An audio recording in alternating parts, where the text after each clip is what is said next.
नमस्कार। मेरे पीछे जिस किताब की इमेज देख रहे हैं वो ये किताब है Sapiens, a brief history of humankind, Yuval Noah Harari. ये इजराइल के एक बहुत बड़े लेखक हैं। आपको लग रहा हो मैं ये किताब क्यों दिखा रहा हूँ? इस किताब में एक चैप्टर है, वो चैप्टर बताता है कि इंसान का जो कॉग्निटिव ब्रेन है, सोचने समझने की जो क्षमता है, कम्युनिकेशन का जो स्किल है, वो तकरीबन 70,000 साल पहले विकसित हुआ। दो थ्योरी है। एक थ्योरी सडन म्यूटेशन की थ्योरी है, जो ये कहती है कि होमो सैपियंस के ब्रेन में अचानक म्यूटेशन हुआ, उसके चलते उसके ब्रेन के पूरी रिवायरिंग हो गई और उसका कॉग्निटिव ब्रेन डेवलप कर गया, वो कम्युनिकेट करने लगा। कालांतर में फिर वो लैंग्वेज और बाकी चीज़ों को सीखा।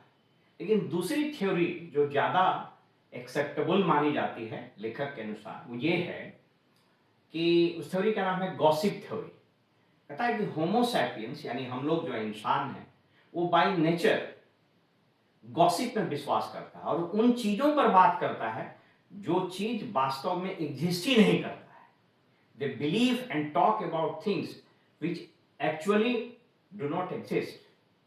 और यहीं से तंत्र मंत्र, अंधविश्वास, धर्म, ये सारी चीजों का विकास हुआ है।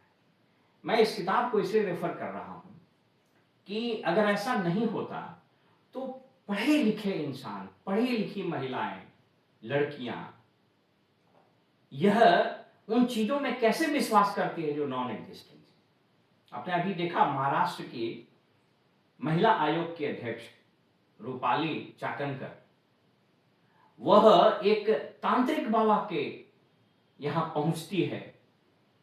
स्वाभाविक रूप से वो गई होगी कुछ वैसे चीज प्राप्त करने के लिए जिसको लगता होगा कि ये बाबा के आशीर्वाद से हमको मिल जाए। और ऐसी न जाने कितनी घटनाएं होती है। वो चाहे आप आसाराम बापू का उदाहरण लीजिए या राम रहीम का उदाहरण लीजिए, जिसका भी उदाहरण लीजिए, ये सब ह्यूमन के इसी टेंडेंसी, इसी कॉग्निटिव ब्रेन की उपज है या यही कारण है। और ये ब्रेन जो होमो सैपियंस का है और ये जो गॉसिप थ्योरी है जो ये बताता है कि इंसान ही एकमात्र ऐसा स्पेसीज है इस धरती पर जो उन चीजों पर भी बिलीव करता है जो नॉन एग्जिस्टेंट है, जो वास्तव में अस्तित्व में है ही नहीं।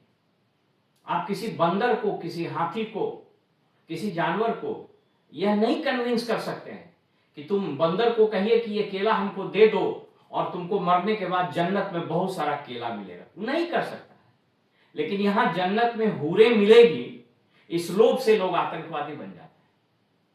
इस किताब को आप जरूर पढ़ें, बहुत शानदार किताब है और ये बताता है कि इंसान दुनिया का सबसे विचित्र प्राणी क्यों है, कैसे बना और आने वाले समय में और क्या हो सकता है। क्या हम इंसान से कुछ और तो नहीं बन जाएंगे, होमो सैपियंस से होमो टेक्नोसियन तो नहीं हो सकते, क्योंकि जिस तरीके से एआई का प्रयोग, फिर जीआई आ रहा है, जीएआई आ रहा है, इन सबों के कारण अगर इंसान का यह स्पेसीज यानी होमो सैपियंस, होमो कुछ दूसरे नाम से आ जाए, होमो टेक्नीशियन हो जाए, तो आपको अविश्वास नहीं करना चाहिए, आपको यकीन करना चाहिए। फिलहाल हम इजाजत दीजिए और आप देखते रहिए वॉइस ऑफ रिपब्लिक।